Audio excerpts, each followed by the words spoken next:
virology facility is a lab equipped to work with the most serious and deadly human and animal diseases. That makes the Arlington Street Lab one of only a handful in North America capable of handling pathogens requiring the highest level of containment, such as Ebola. This Winnipeg-based Canadian lab was targeted by Chinese agents. On July 5, 2018, officials at the National Microbiology Laboratory, NML, in Winnipeg, Canada, escorted Xiang Kaiyu, biologist Keding Cheng, and an unknown number of her students from the lab and revoked their access rights. The Public Health Agency of Canada, which operates the lab, confirmed it had referred an administrative matter. The deadly animal virus epidemic spreading globally may have originated in a Wuhan laboratory linked to China's covert biological weapons program. From 2015 showing China's most advanced virus research laboratory known the Wuhan Institute of Virology. The laboratory is the only declared site in China capable of working with deadly viruses. The institute is linked to Beijing's covert biological weapons program. Certain laboratories in the institute have probably been engaged, in terms of research and development, in Chinese biological weapons.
The Wuhan coronavirus, people are starting to drop on the floor due to the virus.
It's a move being hailed as a crucial moment in the fight against pathogens such as the Ebola virus. Officials say the facility is the first in China that will be equipped to handle Class 4 pathogens. These are dangerous viruses that pose a high risk of person-to-person transmission, such as those that cause damaging fevers like Ebola. The laboratory in Wuhan, Hubei province was built in cooperation with a French bio-industrial firm and the Chinese Academy of Sciences. It joins just a handful of labs around the world cleared to handle the most highly pathogenic germs. The announcement comes amid heightened global efforts to fight the world's worst ever Ebola epidemic in Africa, which has killed more than half of the 6,500 people it has infected. A Level 4 lab opened in Hubei's city of Wuhan, China, finally has a lab that meets international standards for such labs.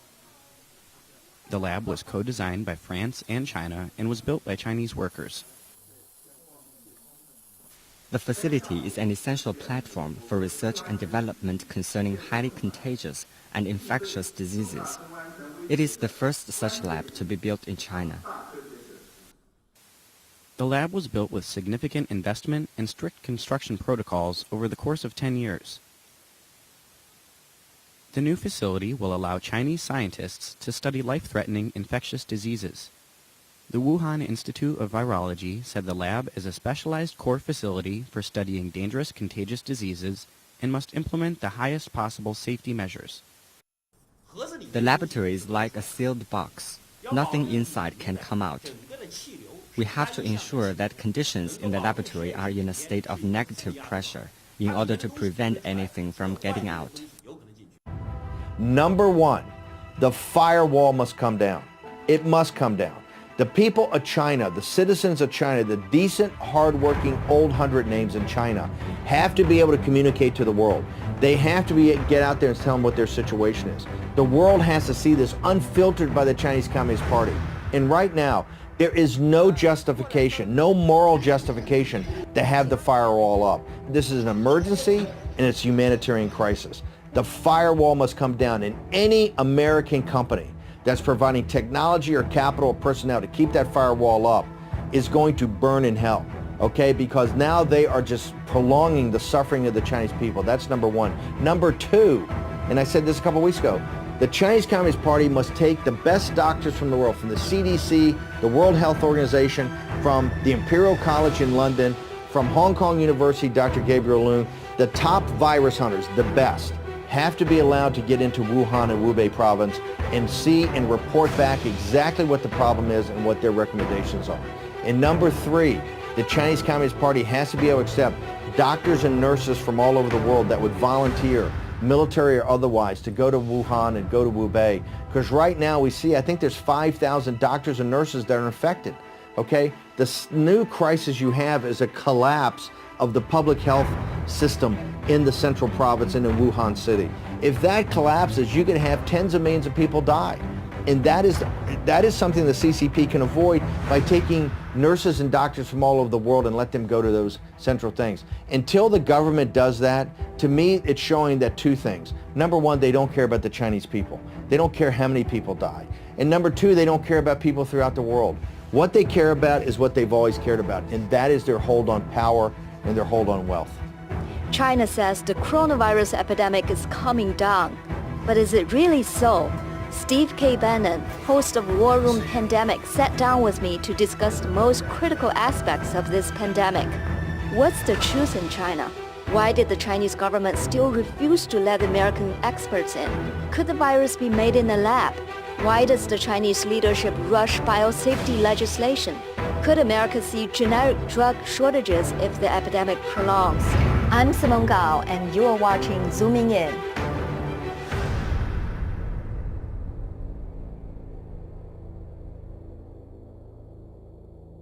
Thank you, Mr. Bannon, for being with us again. Thanks for having me on, Simone. Okay, so we've been hearing conflicting messages from the Chinese government these days. Well, on one hand, the Politburo sent out a statement that the Wuhan situation is not under control. But if we look at the CDC number from China, just during the last week, the numbers, newly added confirmed cases has been dropping. Every day from A week ago, it was 15,000 newly added cases. Yesterday was 395. So what is going on?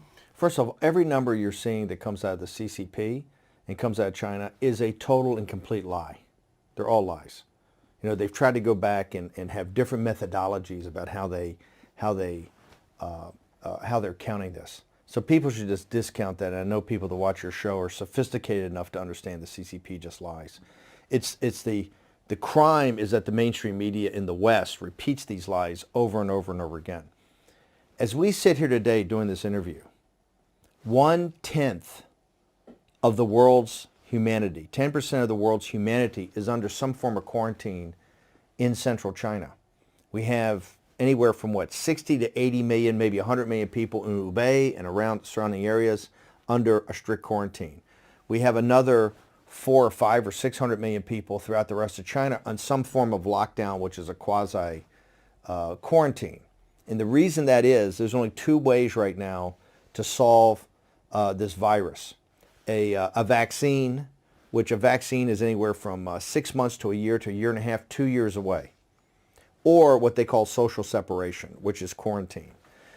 And what we know is that there are not 700 million people under some form of quarantine with only 70,000 infected. The numbers are huge. Miles Guo says there's millions. Other people, scientists are saying there are hundreds of thousands. The deaths go from anywhere from, Miles Guo says it's over 200,000 to other people are saying it's in the tens of thousands. But one thing I can guarantee you and promise you, that the numbers that the CCP are putting out are total and complete lies. And here's why we know this. Right now, today, when we're doing this interview, just before we started, the Politburo came out and said, quote, "We do not have the situation in Hubei province or in Wuhan under control, and that it is, quote unquote, more complex and more severe than we anticipated."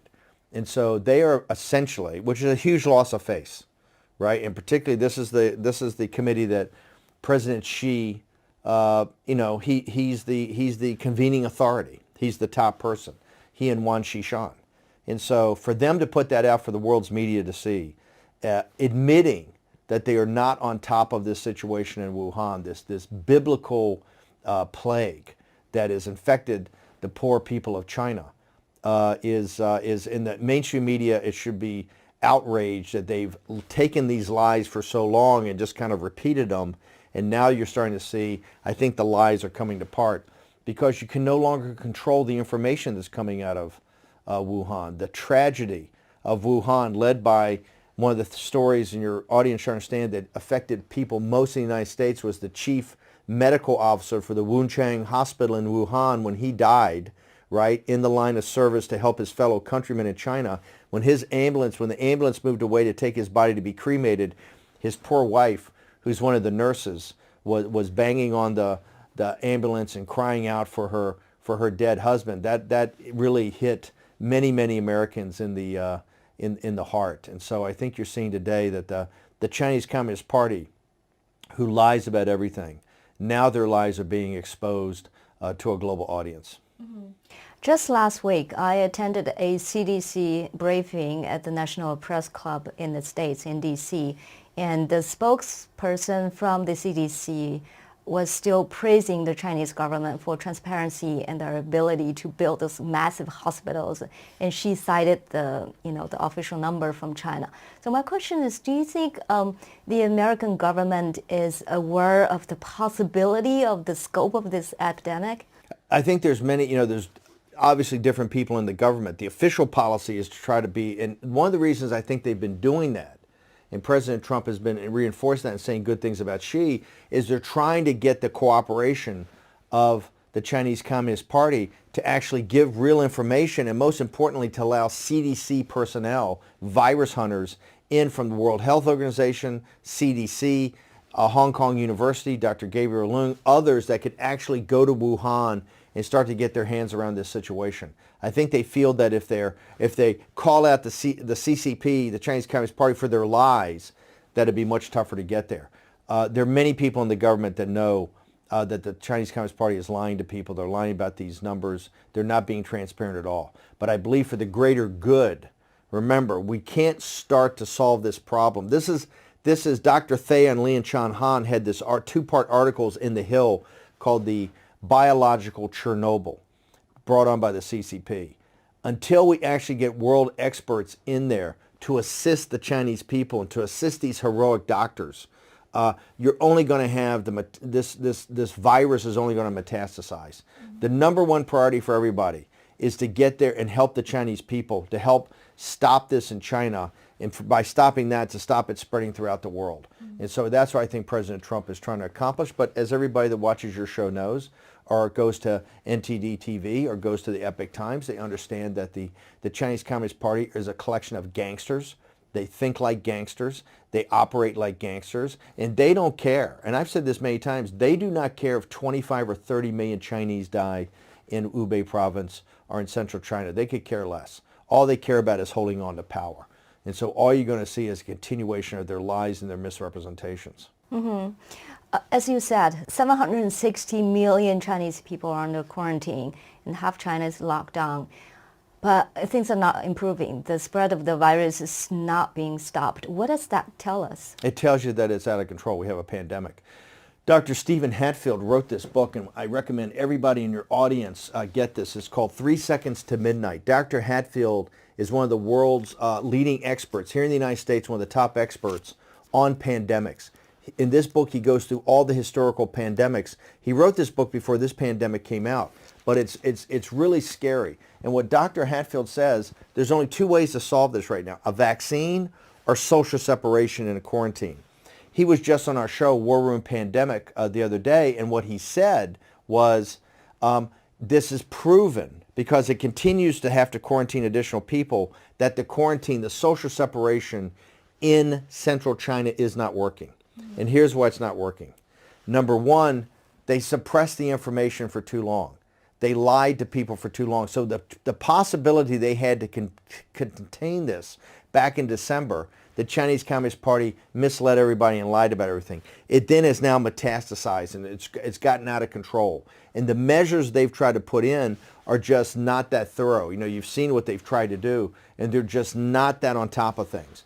And so this continues to spread. Dr. Hatfield and many of the experts here think that it's gotten now out of control in China. And one of the things he says, and other people like Miles Gore and myself say, you can tell how out of control it is because no one on that central committee today in Beijing, not one person, and not Wang Xishan and not Xi, have been to Wuhan, right? And the question has to be from the Chinese people, why have their leaders not come to Wuhan to assess the situation in person?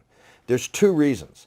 Reason number one, they don't want to be associated with the failures of the quarantine, right? They're firing local party cadres, but they don't want to be associated. Number two, they don't want to die, okay? When you have the senior medical personnel, the doctor that's in charge of the number one hospital and the doctor that's really in charge of kind of the overall medicine for the entire and public health safety for the entire region, when he dies by contracting the virus and he's dead, that's why CCP will not go down there.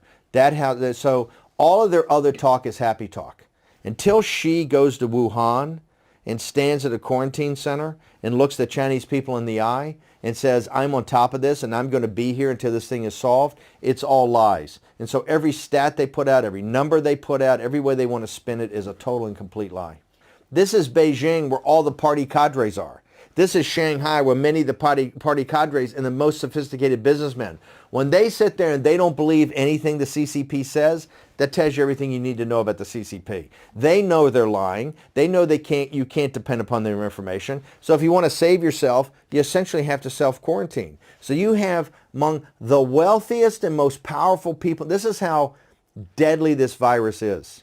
No matter how powerful you are, no matter how wealthy you are, you're not protected by this. And that's why the wealthiest and most powerful people in the most powerful centers in China are now self-quarantined.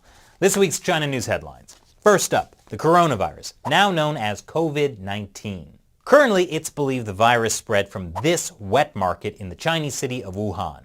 However, that might not have been the original source. Therefore, there's only one logical explanation. It was a bioweapon that escaped a Chinese lab! Yes, I'm channeling Alex Jones, but that's not his conspiracy. Maybe he believes it, but he didn't come up with it. It's actually a widely popular theory spreading almost as fast as COVID-19.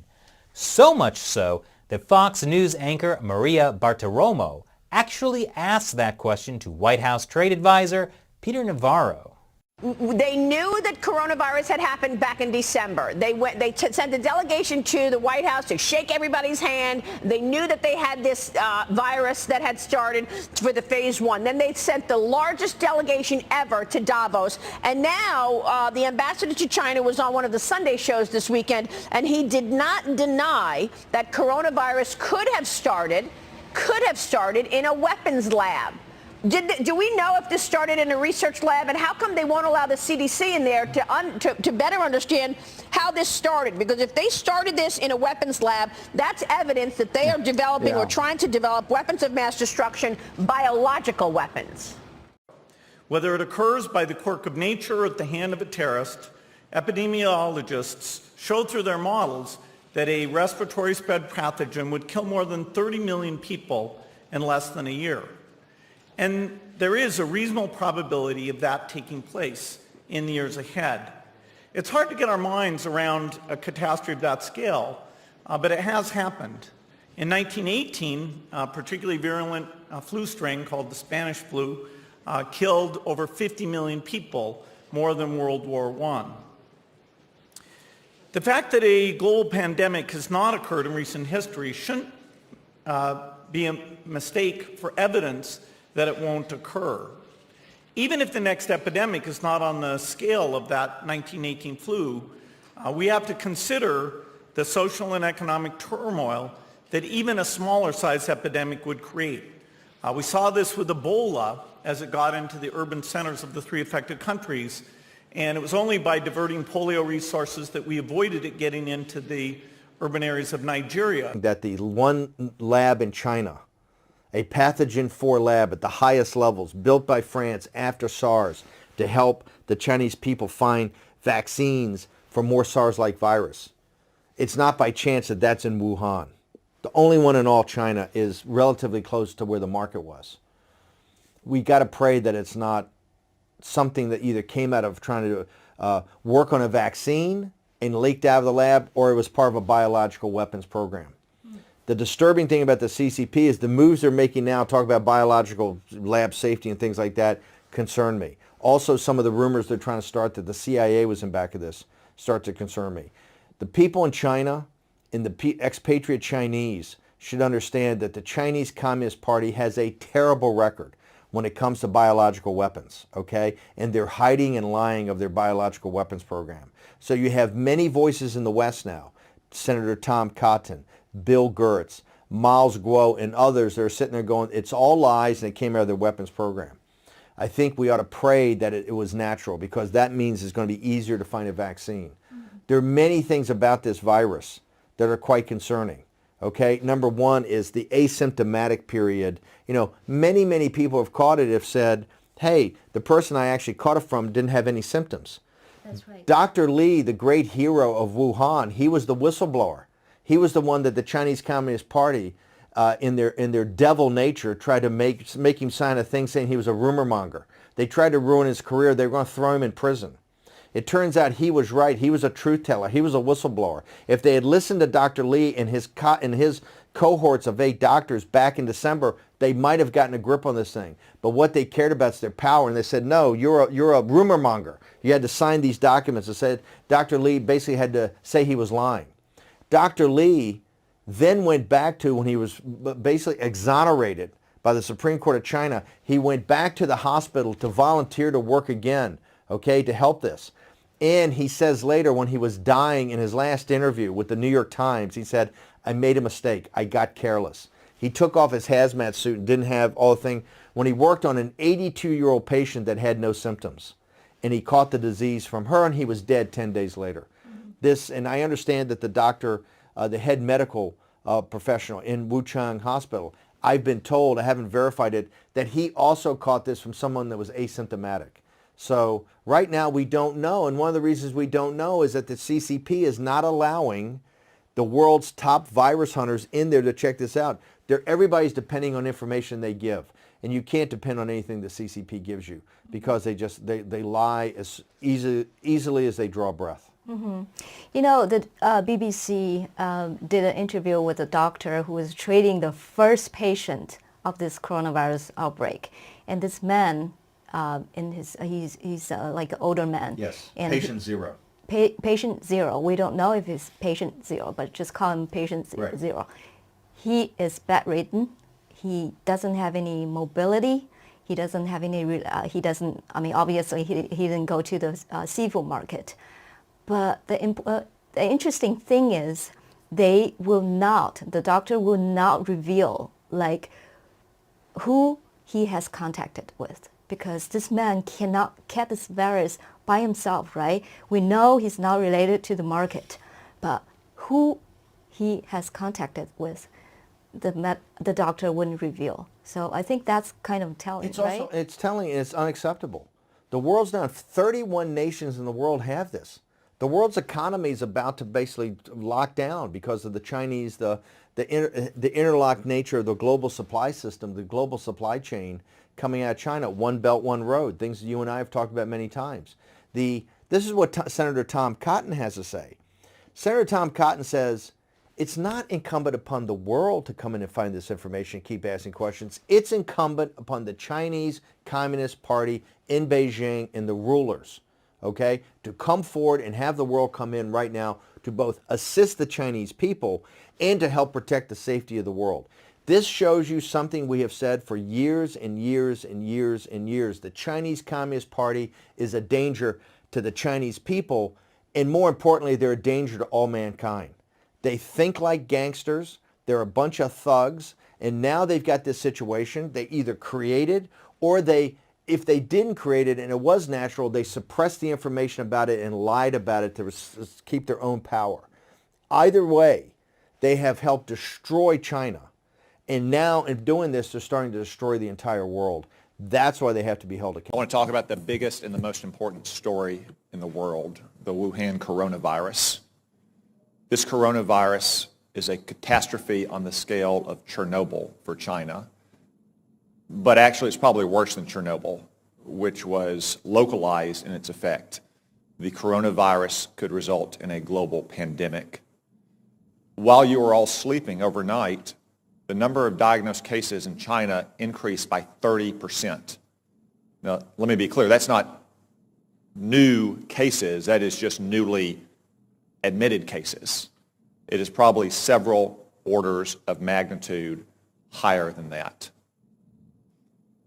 Also, while you were sleeping, China now has its entire border with Russia closed. 2,600 miles, Russia has closed that border. El Al has shut down travel between Israel and China.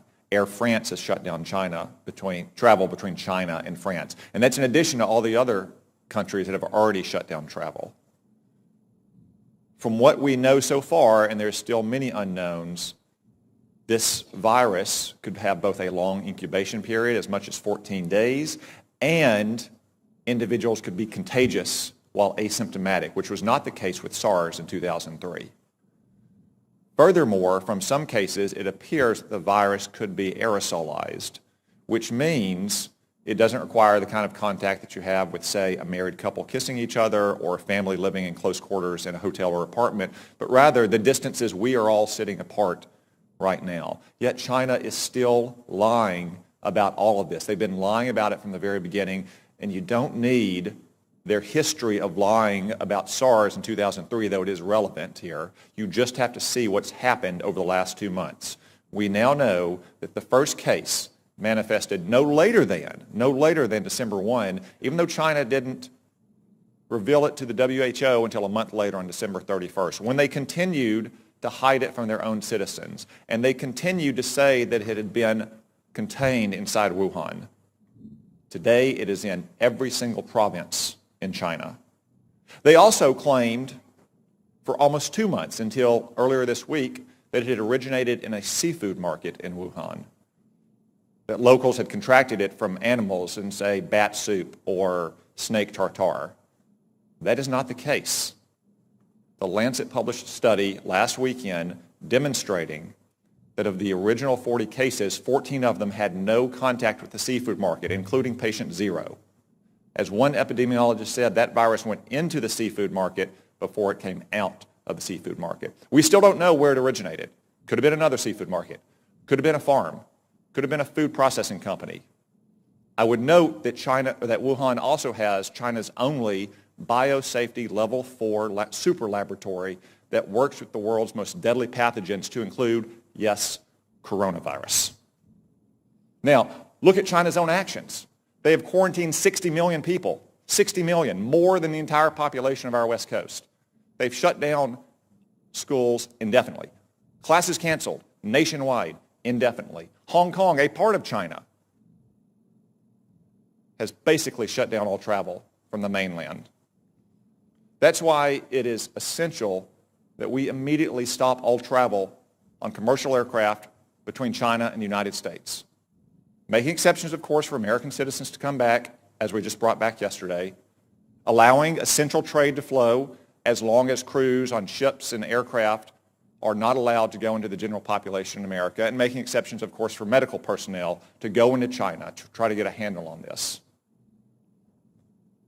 It is essential that we take those steps, and essential that we get to the bottom of China's deceit and incompetence on this measure. And gentlemen, I raise this with you because you are responsible in your combatant commands for some countries that have the most fragile public institutions, to include the most fragile public health institutions in the world. So I ask, even though as of this morning there are not yet confirmed cases of coronavirus in your combatant commands, though I suspect there will be soon,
has Chinese biological WMD penetrated Australia?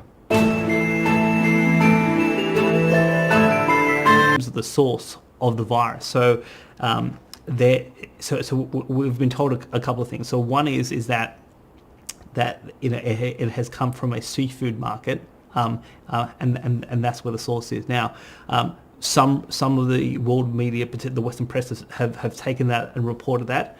I've seen some other reports that said that some people who had the virus initially, who were tested, never had any contact with the seafood market. So there's a question as to whether the seafood market is or is not the source.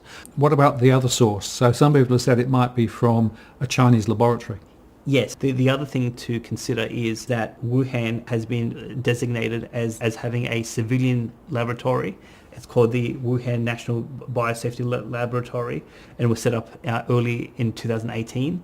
And this is the only designated site in China that is allowed to study a whole host of these deadly viruses. So there are some rumors that it's come from this particular lab. Now, the interesting thing is that, so this lab is a civilian operation, But there are reports coming from a couple of sources. One is Free Asia Radio, another one is coming from the Washington Times, and there is a belief that the Chinese government has a secret WMD biological program, and they have been using these civilian labs to actually do testing for their military-grade biological weapons. But they interviewed a former Israeli military officer who's a lieutenant colonel who has studied Chinese biological warfare and who actually has a doctorate in medical microbiology. And he basically said that this is the only place, if the Chinese were ever going to have a WMD program for biological weapons, this laboratory, which is only about 32 kilometers or 20 miles away from the Stephen market, this is the only place in China where it could actually be. People who have talked about this virus on social media, because the first reports of this were, initially surfaced at the beginning of December. So if people talked about it on social media, they were arrested. If journalists reported about this whole situation, the journalists got arrested as well. So the fact that that the Chinese have been trying to suppress in terms of the information and in terms of the crisis. So people reading that is that there is something more sinister or there is something more significant about the origins of this virus that the Chinese government didn't want out among its own domestic population or for the world media to actually pick up. So we don't actually know whether it's come from the seafood market, has it come from the civilian side of the lab, has it come from the military side of the lab, and obviously I'm not a biological expert. When we see a former Israeli military intelligence officer who has deep expertise in this area, when he is suggesting that there is potentially a WMD agent that has been leaked out of a lab, or potentially someone who has been infected inside the lab who has just walked out and that person was unaware that he got infected.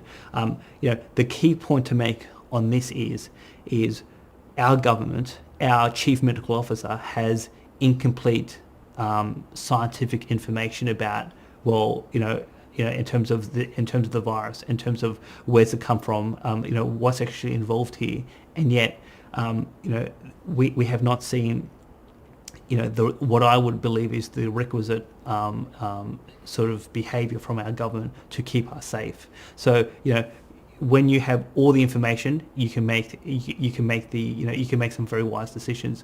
But in these sort of situations, when you don't have all the relevant scientific information, I would have thought that people would want to be more cautious. So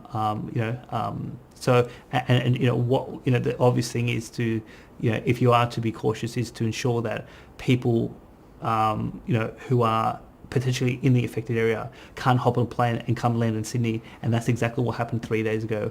And I think we need a royal commission. So we need a royal commission to the bushfires, because that whole situation shouldn't have happened. This whole sporting scandal, we need an investigation into that, because that was just out and out corruption and bribery. And now I think we need a royal commission to actually understand who made the decision for these planes to land when so for example, there are tourists who came from this affected area who went to the Philippines. All of those people have now been deported, from the Philippines, and all these people have to go back to China. North Korea, of all the countries in the world, they have stopped flights from China going into North Korea. And I'm thinking, well, if Kim up in Pyongyang can figure this out, why can't we're supposed to be smart, sophisticated first world, and yet, Kim from North Korea can figure this out. And he basically said, we're cutting off all flights from China. And we didn't do that. There is something fundamentally wrong with governance in Australia. The coronavirus incubation period might be up to 24 days. The world has a huge dependence on Chinese pharmaceuticals. China has indulged in an all-out people's war to tame the new coronavirus's outbreak. More than 760 million people have been quarantined now, which implies that nearly 10% of the world's population is under a stringent lockdown, and that is more than half of China. Villages and cities are flooded. Battalions of uniformed volunteers and political representatives are carrying out the biggest social control campaign in history, for a singular goal, which is to keep millions of people away from each other. China is in a wartime battle with the coronavirus pandemic. To tame the deadly outbreak, a Mao-style social control has blanketed China. Residential lockdowns of varying strictness from checkpoints at building entrances and on the streets have quarantined more than half of the country's population, summing up to 760 million. Yes, you heard that right. That is 10% of the world's population, which has been put under an infinite quarantine period. Many public places are in a virtual freeze. China, Beijing's prevention efforts have been led by its myriad neighborhood communities. Government's grid management system is keeping a close watch and a tighter grip of the Chinese population. The authorities are combining enormous manpower with mobile technology to track people who may have been exposed to the new virus. From moderate to severe, China has imposed different policies varying from city to city for fending off the epidemic. But has China's quarantine strategy been able to contain the outbreak? And as the market's reaction to the outbreak causes concern for many of us overseas, the situation there is already very serious. More countries in Europe have confirmed cases, most of those patients having traveled to Italy, where the number of confirmed cases there is now 322, with at least 10 people killed by the virus. And the highest death toll outside of China is in Iran, where you see there their health minister exhibiting signs of the virus, a symbol of a nation struggling to deal with the outbreak. We'll get to the latest from China, from Asia and Europe. But first, we begin with Steve Osinsami in Atlanta, where the CDC just issued a stark warning. U.S. health authorities tonight say there's no doubt we'll see more of this. Americans sick with the coronavirus who need to be kept in isolation. The doors are specially sealed. Carl Goldman is one of 57 Americans fighting the disease. We are asking the American public to work with us to prepare in the expectation that this could be bad. In their most clear warning yet, the CDC all but promises that the coronavirus will spread here and that Americans need to prepare. We expect we will see community spread in this country. It's not so much a question of if this will happen anymore, but rather more a question of exactly when this will happen and how many people in this country will have severe illness. We really want to prepare the American public for the possibility that their lives will be disrupted because of this pandemic. At a 3M factory in South Dakota, where they make masks and respirators that help protect from the disease, they're working 24/7 and still can't produce them fast enough. We're told by the experts at NIH, CDC, that there is a very strong chance of an extremely serious outbreak of the coronavirus here in the United States. In a hearing in Washington today, the government shared that it could need about 300 million respirators to be used by healthcare workers, but only has about 30 million on hand. That didn't go over well. Sorry, I don't understand the question. Head of Homeland Security, do we have enough respirators or not?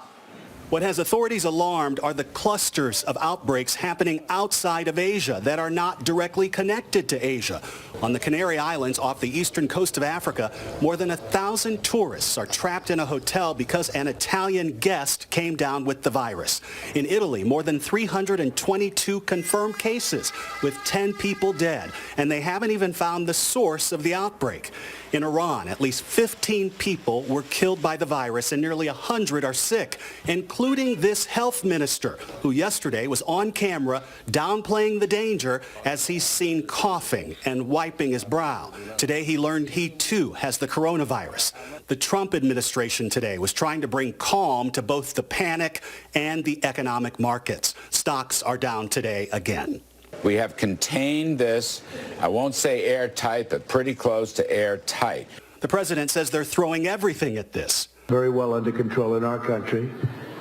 We have very few people with it. The people are getting better. They're all getting better. They're hoping the virus dies out with warm weather.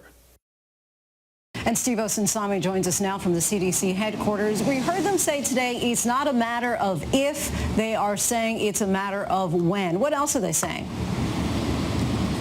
Well, they're really concerned about the clusters of outbreaks that are happening outside of Asia, across the world, that are not directly linked to Asia. That has them very concerned, and that's why they believe that we are, in their words, certainly going to see an outbreak here. One other thing, Lindsay, that I should mention is that there is big concern about these respirators and masks. There's a plant in South Dakota that has ramped up production to produce them. The government says that we could need about 300 million of those masks and respirators if there is an outbreak, and currently there are only about 30 million on hand. Lindsay? The city of San Francisco has just declared a state of emergency in response to coronavirus. And yet you'll remember that for a month, Western leaders told us that the virus was under control and was unlikely to cause serious problems for anyone in our hemisphere. None of that was true, but saying it was less painful than rethinking the failed theology of globalism, so they went with it. Meanwhile, in China, an aggressively nationalist country that, if nothing else, definitely doesn't hate itself, authorities acted immediately and with force. With military-grade discipline, they shut down the city of Wuhan, home to 11 million people. The rest of the world watched this happen in real time, but yet assured themselves that everything was fine. It wasn't fine. We know that now. At least 35 countries have confirmed cases of coronavirus as of tonight. Last Friday, Italy reported 6. Yet at midday today, they had 283. And then by tonight, that number had risen to 322. That is a steep trajectory. So far, 11 people have died in Italy, and parts of the country are shutting down. Iran has confirmed 15 deaths plus 95 cases, though the real number is believed to be higher than that. One of those infected is the country's own deputy health minister, who was seen sweating profusely on Monday at a press conference downplaying the outbreak. He later appeared on an Iranian news program to reassure the country that everything was under control, and then he coughed on the woman interviewing him. In this country, there are more than 50 confirmed cases. Today, the Centers for Disease Control confirmed that a generalized outbreak is inevitable here. Quote, "It's not a question of if this will happen, but when." Officials warned Americans to be ready for severe disruptions to their lives. Include dividing students into smaller groups, or in a severe pandemic, closing schools and using internet-based teleschooling to continue education. For adults, businesses can replace in-person meetings with video or telephone conferences and increase teleworking options. On a larger scale, communities and cities may need to modify, postpone, or cancel mass gatherings. Disruption to everyday life may be severe. But these are things that people need to start thinking about now. People are concerned about the situation. I would say rightfully so. I'm concerned about the situation. CDC is concerned about the situation. So what exactly will a coronavirus pandemic mean for this country? Well, of course, you can't really say. It's impossible to predict with precision. But here's one forecast that caught our eye. It's from The Atlantic. It's titled, "You're Likely to Get the Coronavirus." The piece quotes extensively a Harvard epidemiologist. The article describes him as a cautious professional, the kind of person who carefully considers every word and then backs it with data. What the professor told the magazine is this, quote, "I think the likely outcome is that coronavirus will ultimately not be containable." He went on to predict that in the next year, 40 to 70% of the people on Earth will be infected with coronavirus. Now, not all of them will become ill. Many, he says, will be asymptomatic or feel no worse than they do with a cold. But nevertheless, 70% of the world's population is a big number. In fact, it's 5.4 billion people. Currently, the coronavirus appears to kill about 2% of the people who have it. So let's be generous for a moment and imagine that asymptomatic carriers are not detected, and the real death rate is only, say, 0.5%. That would be 1/4 of the current estimates. Even under that scenario, there would still be 27 million deaths from coronavirus globally. In this country, more than 1 million would die. And according to The Atlantic, many experts fear this may not be a one-off epidemic. Cold and flu season could become cold, flu, and coronavirus season for the foreseeable future. Will that happen? Well, obviously, we're praying that it doesn't. But we know one thing. Right now, as of tonight, America is not ready for this or for any major epidemic. Thanks to the CDC's flawed rollout of coronavirus testing, few locations in this country are even prepared to monitor coronavirus. And the economy, of course, isn't prepared either. The Dow Jones just fell close to 900 points today.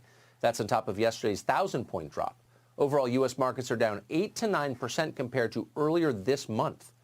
If that continues, it's not good.